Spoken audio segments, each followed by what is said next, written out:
Hey there, boys and girls. Welcome to this week's bonus episode of Hollow Weekly on a rainy LA day after watching a rainy Batman movie with our review. Bum, bum, bum, bum, bum. Dun, dun, dun, dun. I love the music.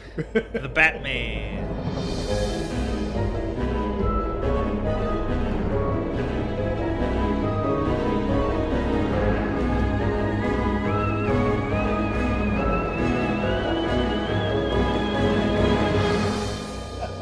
That music was stuck in my head all night. I loved it. If you don't know what The Batman is, welcome to Earth. Right? Directed by Matt Reeves. Wait, the nearby planets have to also know about fucking Batman by now, right? Superman. Like, It's the Kryptonian thing. I never know. Or Martian Manhunter. I'm not a big... I mean, when did the 40s? When did this originate? I thought it was like the 30s.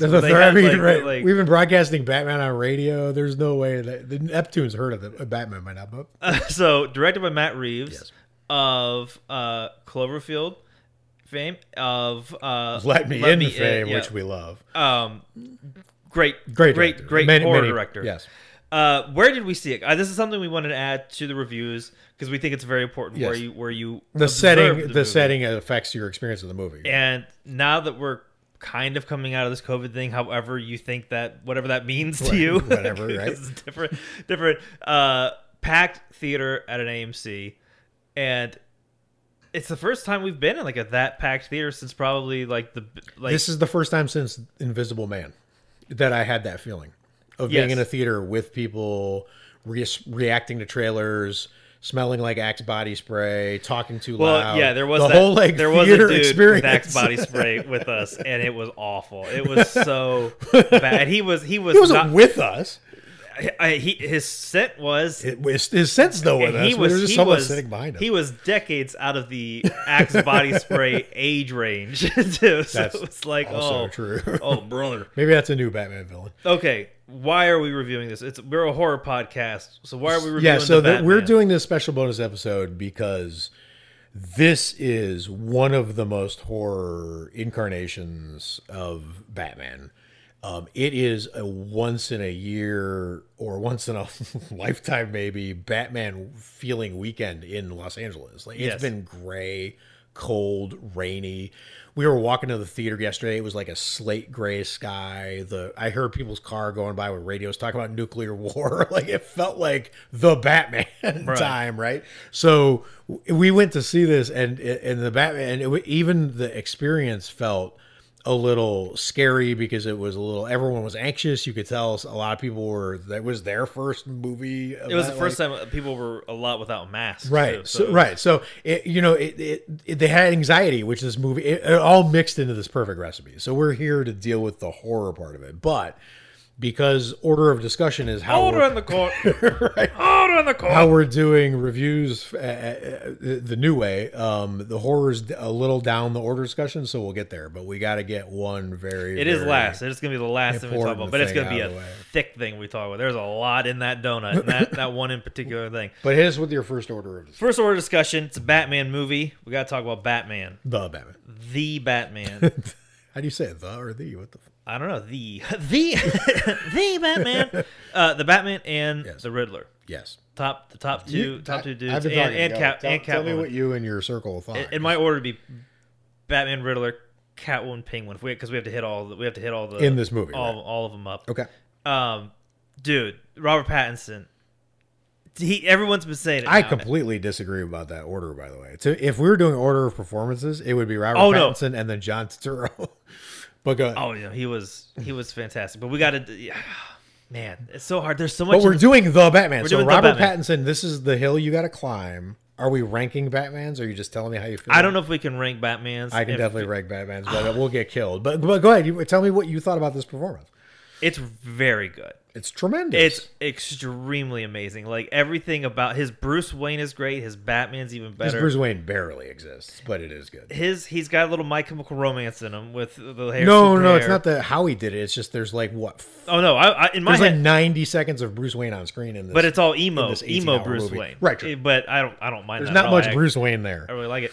This Batman is actually pretty terrifying. The way they start this movie off by, and there's going to be spoilers in this movie and this. Oh yeah, in this review. Apologies in advance. But this is just the beginning of the film. When they show how scared the criminals are of the bat signal, no other movie has done the bat signal that well. Except no, for maybe, and then like, there's the that ending voiceover of him explaining why the shadows are useful to him and why he's setting up this psychological dynamic with the criminals. It's such a genius. And anytime you look at the darkness during those shots, Right. it's intimidating. Right, they actually made it feel the way it felt like in the original Terminator or a movie like that, where someone stepping out of the shadows or alley felt like it had menace to it. It was great. And all the footsteps, like whenever this Batman walks, it's always his feet and just the sound design. I of just the said this about footsteps. Leatherface in the new Texas too, so this is now 2 for 2. Because you're right, Batman feels like a T-Rex plodding around. It's great, It's just stomp. even though Robert Pattinson weighs 92 pounds. he is a little tiny. He's not compared to like Ben Affleck's Batman, where he's like 300 pounds, like 6'7". Yep. It is quite jarring. But this Batman is great, and even the way they introduced the gadgets in this movie, I thought was really interesting. It felt like every gadget had its time to shine. Like with the grappling hook in the police station, him cutting through the police tape with the bat signal in his chest was really great. The Batmobile was amazing. We can rank Batmobiles easily. That is This is number one. That one is amazing. The look of his Batman is great. He is intimidating. I saw someone post a Batman spoilers, no context kind of thing. Those Oh like, yeah, I love collage those. of pictures. Whenever a movie comes and one out, I love picture those. was just of Christine. It's true. Perfect. It's true. This movie they do go for like the very grounded kind of Batman thing. So there's the technology, like the bat tech. Wait, we're not talking about Robert Pattinson. We're just talking about the movie now. Is that what's happening? No. What We've part moved on. part of this Batman's part kit. of part of the Batman character. Okay. Yeah, because his gadgets are part of his thing. Right. So let's do this in chunks. Okay. So his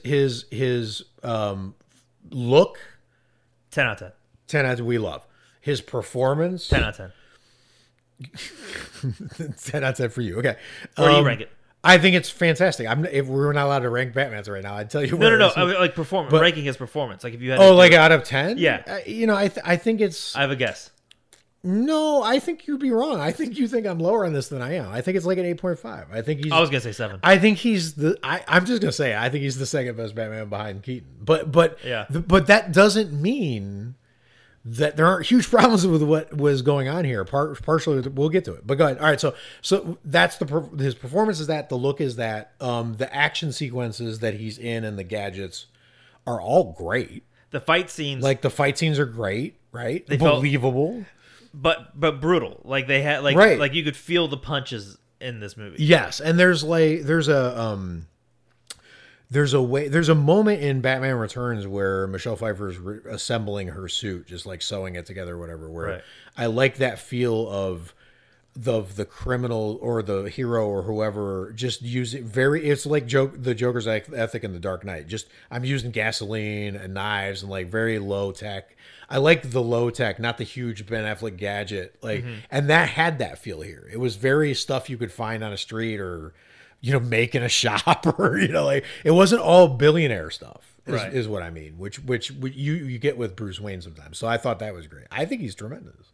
I think the only problem I had with the performance is the writing they gave him, because his lines were terrible a lot of the time. His literally last line to Selena is one of the worst written lines I've ever seen in a supposedly like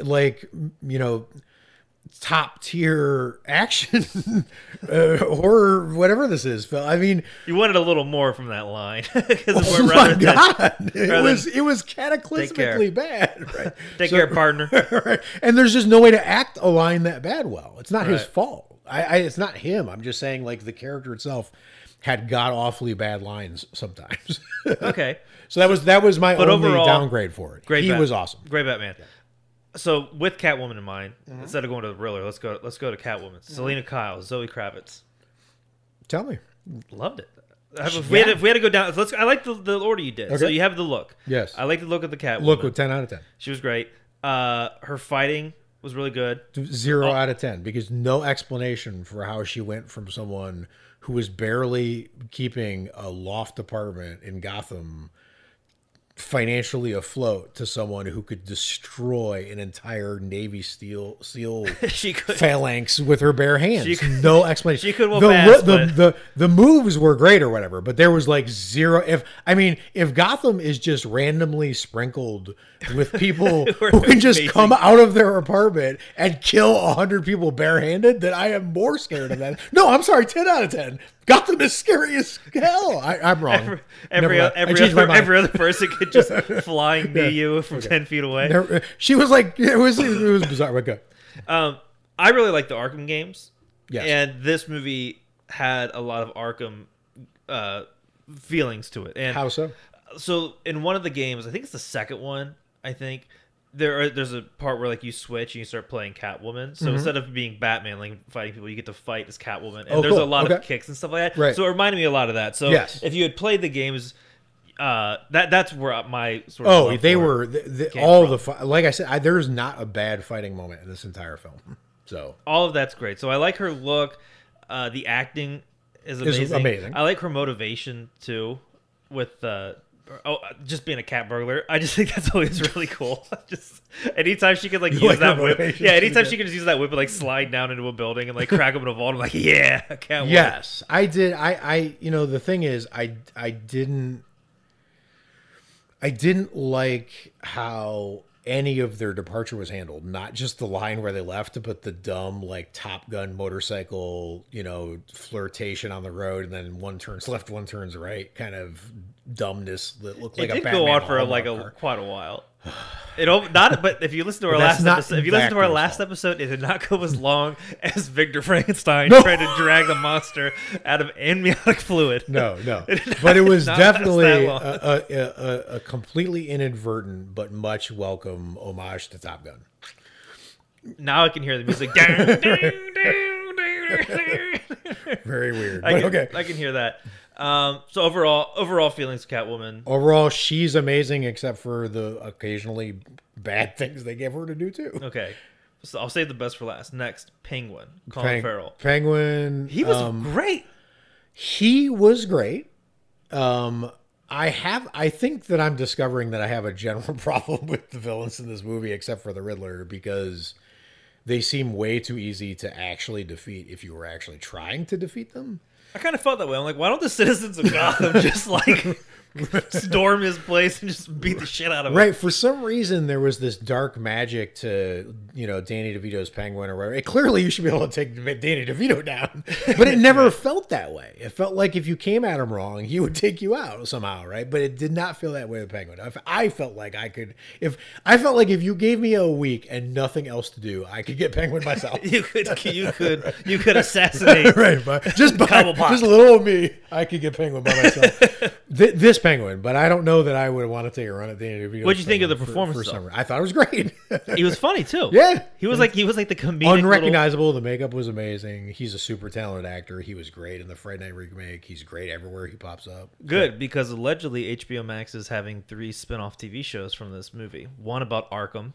I saw that. One about the Penguin. Yep. And I forget the other one. The other one was like, I forget, but there's a third one. That Penguin character had a real Sin City vibe to me for some reason. I saw some other people talking about, they thought the intro with the bat signal and the criminals being scared, some people online said that gave them Sin City vibes. This was way too horror feeling for me to think of that then. I didn't think of that during the intro. I see it now, but I didn't think of it during that scene, but I did think of Colin Farrell's makeup look. It kind of felt like Mickey Rourke a little bit in Sin City. Totally. So I'm with you there. And then John Turturro is amazing in this movie for some reason. He was great in this. And he is more susceptible than anyone in this movie to my seems like a villain you should be able to beat person. Yeah, I mean, his move is choke you with a cane slowly. Yeah, I mean, Catwoman was just like, I'm just going to shoot him. I'm just going to do it myself. I mean, obviously they're all fighting with their brains, which is part of this movie, is that none of them are really physically capable. I think that's part of the point of this movie. I mean, I'm wrong. Batman, they're physically capable, they fight, but like, let's be honest, Paul Dano and Robert Pattinson. There is something that is up for debate over the physicality thing, because when Batman injected himself with what looked like to be those steroids, it was like very green, which is also looks like the venom that Bane uses to get jacked. So everyone's Right. like, if the Joker's there, Right. spoiler. Right. No, right. We already warned. Huge spoiler. Yeah. Not really. It's just like small. Yeah, because you I know? don't think that. But people were like, was that the Bane Venom? Because are you Right. telling us that Bane's in this universe? Because that Right. is like Bane is awesome. Right. So that'd be No, cool. yeah, absolutely. But I do think about the physicality thing. Like he needed that boost to be able to get up. He towards needed the end boost of to get up, movie. which I actually liked, but for some reason there was this enjoyment in people suffering that the Falcone character was giving off that I wasn't getting from any of the other. Well, the big one, I wasn't getting from any other sub-villains except for Riddler, which now we can deal with Riddler. So go, Dude, his intro to this movie is like it scared It's the theater. amazing. It scared the theater. Like this, that is the horror that we're talking about. Like we're gonna definitely get into the next point, but that was super peeping Tom feeling, which is one of the true disturbing movies ever made. So I'm with you. and it was a little bit of the Hereditary thing. It was what we're referencing is in the beginning of the movie, one of the politicians who's running for mayors and is in his high rise or whatever by himself on the phone talking about why his campaign's not doing good. Yep. And he's like kind of standing still, and then when he moves, the Riddler's there. But he's in the dark, so like it takes it a second to register, which kind of reminded me of Toni Collette in Hereditary, and it got the whole theater. The whole theater thought that part was just frightening. And just the way it goes on a little uncomfortably long, the watching, how it's filmed, it was so. And his attack, he like screamed, and it had this like weird brutality, kind of off the But top. can I? So I'm glad that we've arrived here because I'm just going to deal with this now. Because if I don't, I'll forget, and it would be criminal not to do this. Okay. There's a writer I like who had hypothesized that like creative people have to deal with creative people that come before them. They kind of subconsciously try to like make the influences go away so they don't just copy things. Right? They're like dealing. And then the theory was that sometimes there's a big thing that that's in your way. Like if you're trying to make a slasher, a holiday themed slasher, like John Carpenter's just looming there, right? Mm-hmm. You got to deal with him. This movie is so shadowed by Zodiac. It is ridiculous. This movie is Zodiac with Batman. From front to back. In a million different little ways. The Paul Dano murder is like... No, it's more than what the internet is thinking. What I'm telling you is that it almost was like a 3-hour Matt Reeves therapy session for him trying to figure out, can I make the kind of movie I want to make after Zodiac? Right. Right. I mean, it's that directed at it. This is a direct conversation between Batman and Zodiac somehow. And it'll take years to sift through all of what's happening here. Or there's a lot in there. But I haven't even looked at it. I haven't even looked at the online. I don't even know what like, I don't even know if there's Easter eggs or homages to Zodiac or what's going on, but there's these sudden screaming out of silence attack moments that Zodiac did so well. Someone would call into a talk radio that was broadcasting live, and they'd just be talking normal voice, and all of a sudden they would shriek out of nowhere. And every time this movie got scary, it was that move. It was that shriek. But the emptiness around it. Like there's this haunted emptiness around things in Zodiac that this movie has. And it's so weird that I kept sitting there thinking, I'm rewatching Zodiac, but it's so bizarre. It kind of gave me like a really hollowed out kind of chill. Yes. A lot of reverb. Yes, totally. So anyway, I don't want to belabor the Zodiac point, but it's a completely weird that it rhymes to that. There's also a lot of rhyming with John Carpenter's Halloween, which is interesting. That opening sequence that ends with like a child at the center of the thing with a pumpkin and the Halloween, thing, whatever. We know POV shots of a killer. Like we know that structure at the beginning of a movie, right? There's, the killing in the back seat. You get in the car and there's a killer in the back seat. Like these moves are, there's a lot of rhymes in this movie that I think accumulate over a time while you're watching it to make it feel like it's sitting on your shoulders and just pushing you into the ground. And it's a really weird effect, but it's a cool move that this movie has. And what's funny is if you compare it like that, the scariness or the thrills that come from other Batman movies, like the only other one you really think of is the Dark Knight when the body slams the window. Like that's about as scary as that. Well, was you and I Batman's. totally disagree here, but before I talk more about the scary part of this, I want to hear about your Mask of the Phantasm thing because you said, Oh yeah, dude. I want to know about this. I haven't rewatched this movie in years, but I loved watching it as a kid. And I used to be so frightened when the villain in that movie came. I forget the name of the villain off the top of my head, the Phantom or whatever it is. But I just was so unbelievably frightened of that part of the movie. Like I remember she like kind of appears like through like the smoke. And I remember just not being able to handle it. I'm like, just get me to the part with the Joker. I know what the Joker looks like. I want to see him scary. But I was thinking about it last night when I was getting ready for bed. I was like, this is the second movie that made me that scared. That hit you there, right? Yeah, and the only other one to do it was the animated one from like 1994 or whatever. Well, I mean that makes sense. I mean, when you see certain really dark animated things when you're young, they're gonna hit you. You know, I was terrified of that fucking Rats of Nim fucking movie with the. Are you kidding me? It's fucking cartoon rats and mice, and it was terrifying to me. But yeah, no, but it's the fact that this one, out of all the Batman's, turned really dark. It's turned really bleak. It's turned really nihilistic sometimes, and all that. This is the one that is so interesting to me because I think there's something in this movie. There's a hostility to anything being meaningful in this movie. Any chance this movie gets to not talk, it takes it. Right?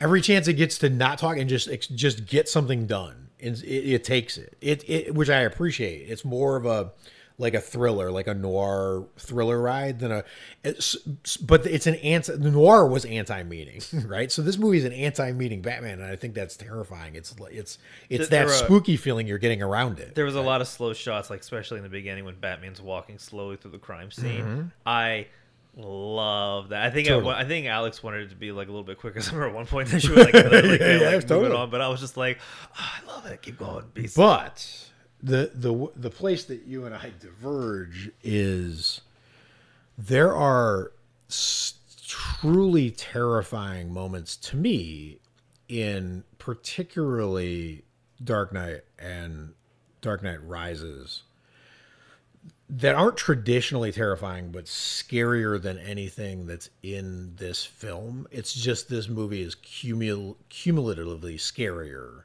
probably than those. But I don't think anything in this movie really gets to kind of the level of how scary it is.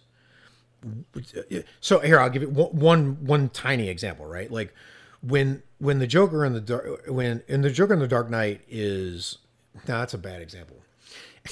in Dark Knight Rises, no, I have the best example. Sorry. So in Dark Knight, when the Joker is sitting in the cell with the cop, I forget the character's name, and he has to provoke him into a fight with him. It's part of his escape plan, right?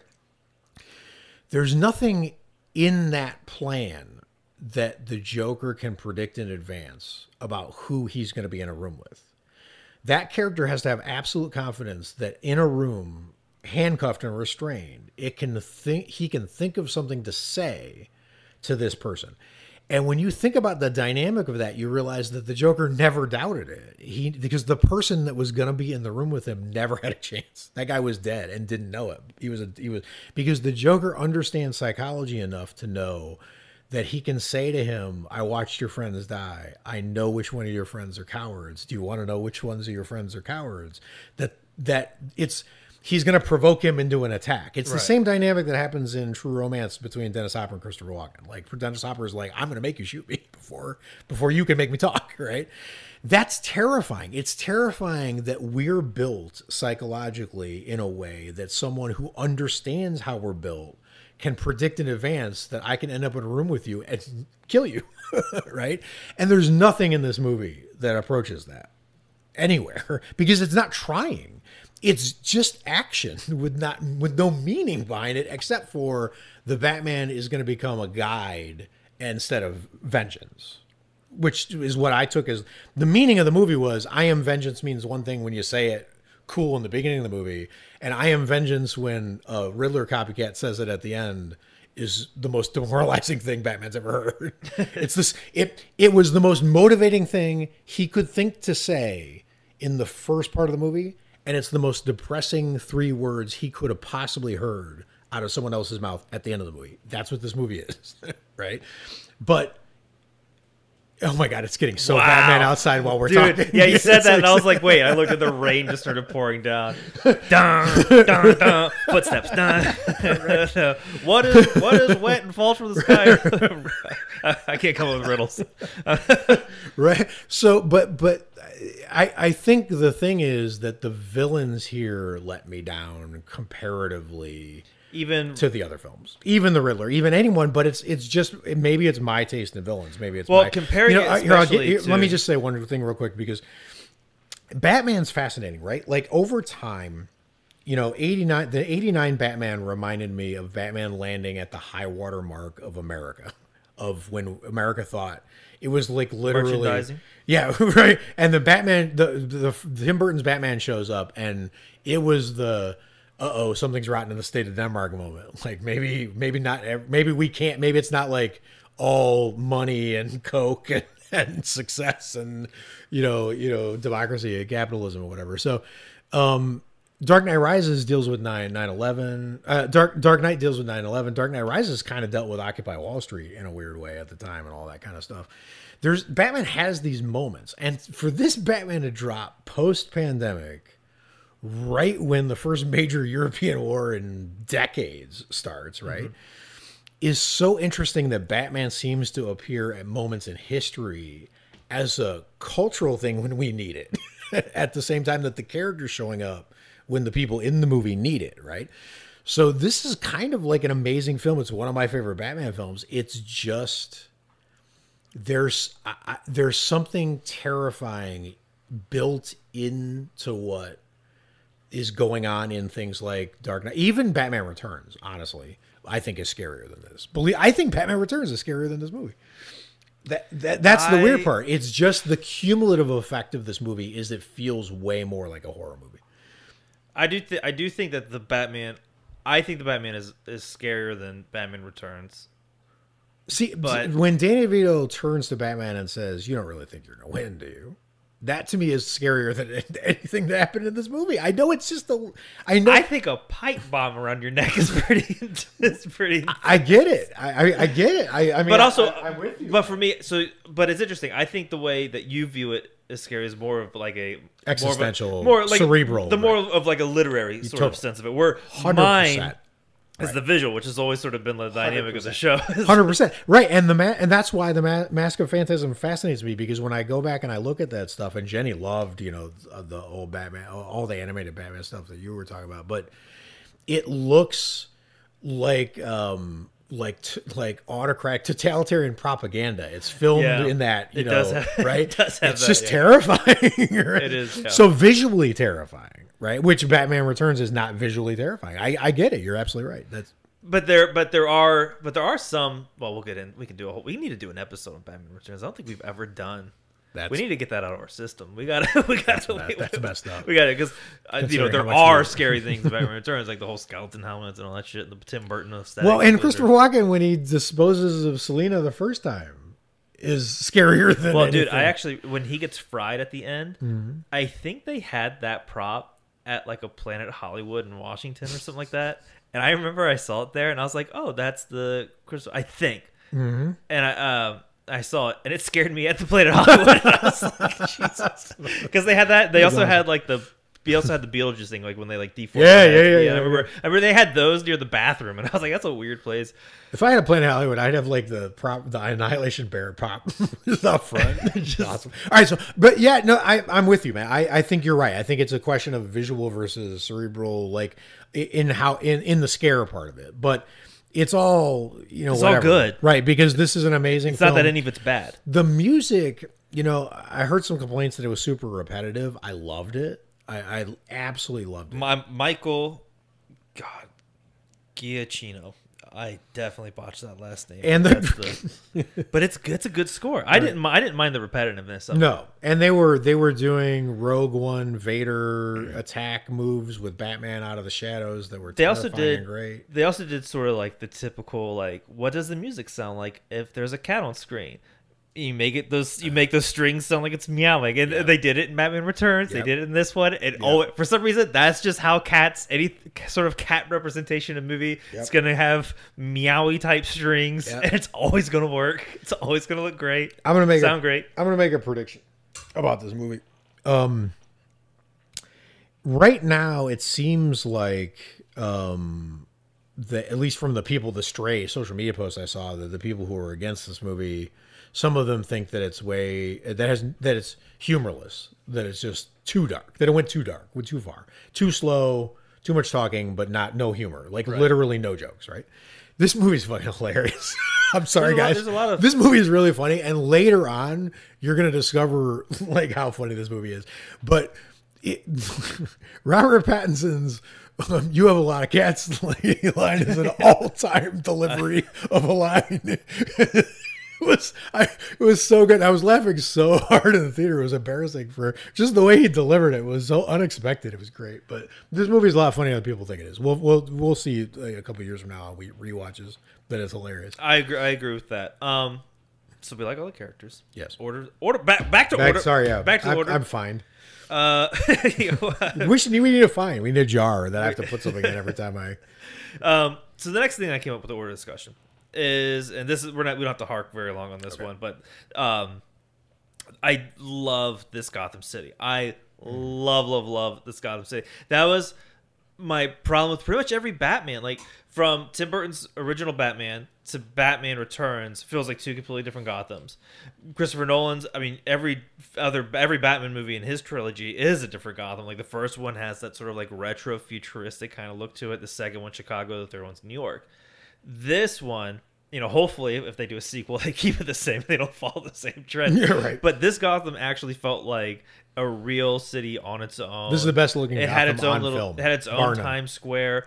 The atmosphere, like I'm a big atmosphere guy, and I love like rainy movies, which is why like us recording this while it rains is perfect. This movie is practically Dagon too, with how much rain is in this movie. And it leads to just beautiful shots that aren't as dark or like 2015-16 Godzilla dark that I would have feared. I mean, this movie is not too dark to see what's happening in it. It's somehow is so beautifully shot. It's like Renaissance colored, but dark. It's so weird, but amazing achievement. I really like the way it looked. The other thing was this sort of fits in, especially with some of the last shots. I really like how Gotham looks when it's lit, like with just the sun. Right, there's a lot of shots of like I don't know if it was sunset or sun, whatever.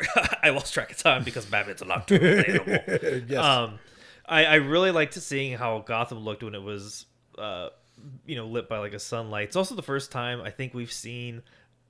I haven't seen like the Ben Affleck ones, but we've seen like Batman in his costume in the daylight in Gotham, like helping people. I thought that visual was also it was great, and I'm just talking movies. I'm not talking blockbusters or superhero movies, I'm just talking movies. This is the best looking skyline I've seen in a movie in years. Oh, whenever they were at the wherever Batman and Catwoman were at the end, and like you could see like the water and the bridge, and then where Commissioner Gordon, which Jeffrey Wright. Also nailed it. How do we not talk about it? He's incredible. I mean, he needs his own chapter in this podcast about he was awesome. Especially when he was helping him escape, and he was like, "We need to get you out of here." He kind of like glues this entire movie together. I can't believe I know his character's amazing somehow. There's a lot to unpack in this movie. Well, it's 3 hours long. It is, it's 3 hours long. But where they had the bat signal, and you can kind of overlook the city too. And the bat signal works in this movie for the first time. Bat signal's always cool. Always looks good, but it never hit me like that warning against the sky. Like even the beginning of like the Dark Knight when like it's like it's up in the sky, it just kind of barely looks like a bat signal. It's like, oh, this one you can act, and then in Tim Burton's one, it definitely looks like some rotoscoped sort of. No, until this bat signal, my favorite bat signal in the sky isn't even a signal. It's a fake out. It's the moment when the bat plane or what the hell it is in Tim Burton's first Batman goes up and gets illuminated against the moon or something. Oh yeah. That's the visual I think when I think bat signal for some reason, even though it's not the bat signal, and it's the best looking version of that until this movie. This is now my favorite. This one was great. So Gotham's great. There's a great kind of skyline shot at the end of Skyfall, I think, the James Bond movie where they pan across London. And I thought that was beautiful until I saw this movie. This movie's wrecking skylines backwards for me. It's pretty impressive. I love the Gotham City. All right, and then order. The last order of discussion is horror and Batman. Okay, which is it's a beautiful little way to bookend the podcast. It's starting with it. Horror Batman. That's why we're talking about it. This first of all, Matt Reeves. Does he miss? No, this is incredible. I mean, the thing is, this movie shouldn't be what we're going to look back and look at is that this movie should not be possible. What this movie had going against it, Matt Reeves doing Batman with Robert Pattinson as the star, like there's no way this movie should have worked. And Let Me In should not have worked. Like Let the Right One In is one of the very few actually perfect horror movies. I mean, how do you remake a perfect movie and pull it off? He's amazing. What he's doing here in front of our eyes is amazing.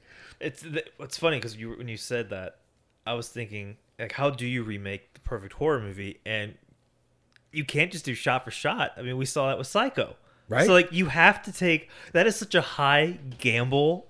That's what I'm saying. It's not that this is the greatest movie ever made. It's not.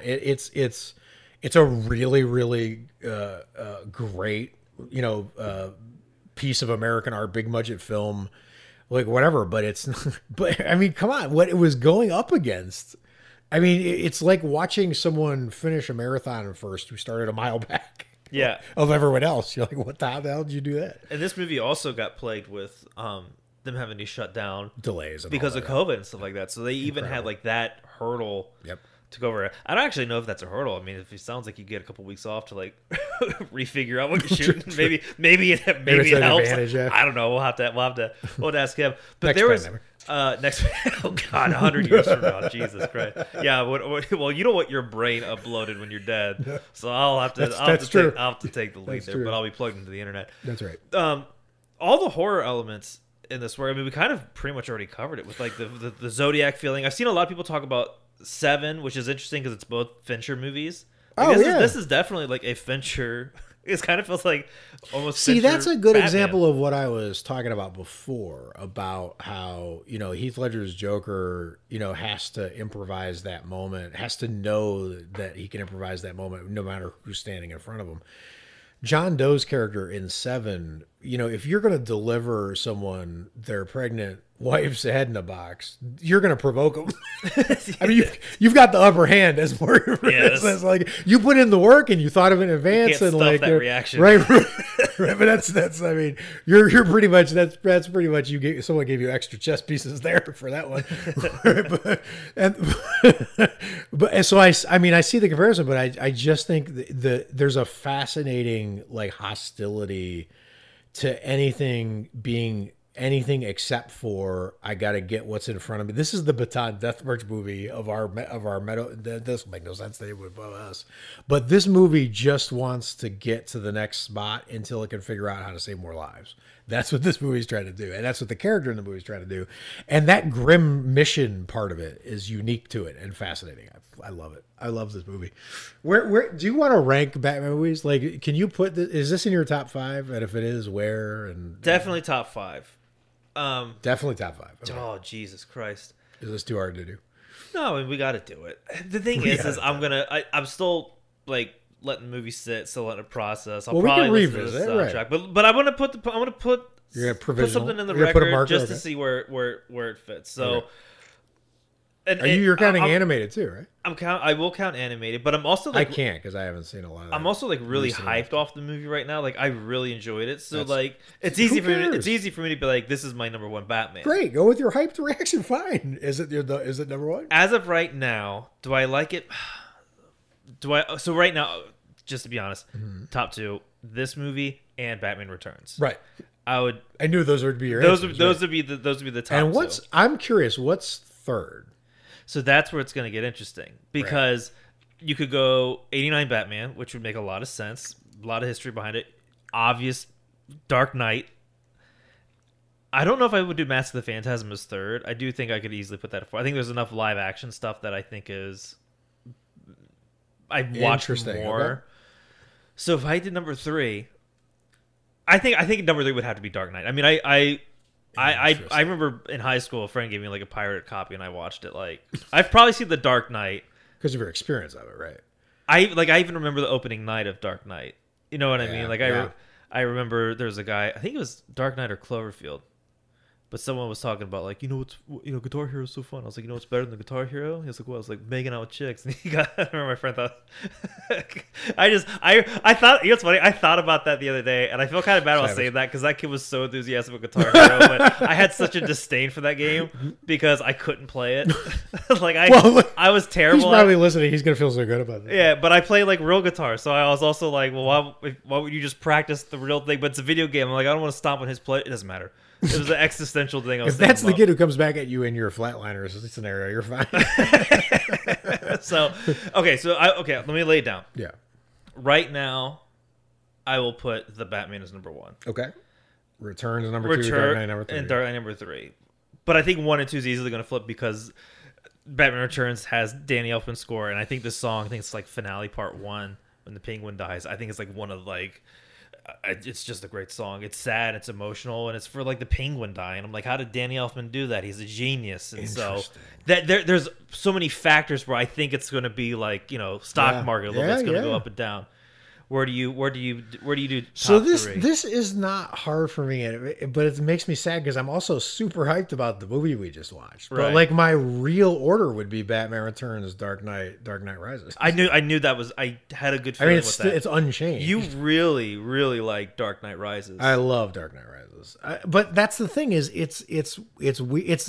it's weird to me that this movie couldn't crack any of those yet. And who knows? I mean, I might completely change my mind a year or rewatching it tomorrow. I don't know. But the thing is that Batman Returns seems it clearly to me has the best balance of all the things. So like Michael Keaton's still the best Batman. And I don't even want to rank all the rest because it's not interesting. You got the old school the villains are amazing.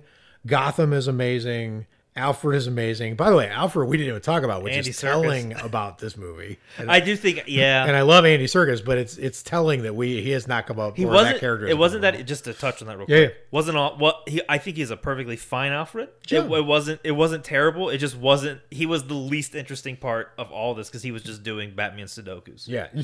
So that's such a good way to put it.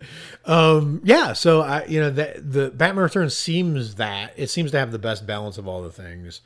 Dark Knight is still the scariest, and then Dark Knight Rises is just everyone has their like sentimental one they throw into any list, and it's there just because it has the most memorable sets of sequences to me that I could just rerun in my head visually for some reason. That makes sense. I can just think about Bane telling the Wall Street traders that when they're like, "Why are you here? There's nothing to steal," and him like, "Why are you here?" Right? I can see the people where they stand. Looks on their faces. Where would the Batman then land on your list? 4? Yeah, that makes sense. I mean, what else would? There's nothing. The original Batman. I mean, I can't do the animated ones, and then this beats the original Batman. I'm sad to say Batman the one. Forever. Oh my god! Those, right? No, this is clearly there, and I'm pretty sure that if. It's funny because it's all well and good to say what's your whatever, and but that's sort of the least interesting part. It's more interesting when you start to think it's like sports, right? You can look back and you can be like, okay, this team has a 50-10 record, and you're like, oh my god, this team's unstoppable. That's not the Los Angeles Lakers. No, it's not. But if I told you a team has a 50-10 record, how do you feel about that team? Pretty good. What if I told you the last 10 games they played, they lost? How do you feel about the team now?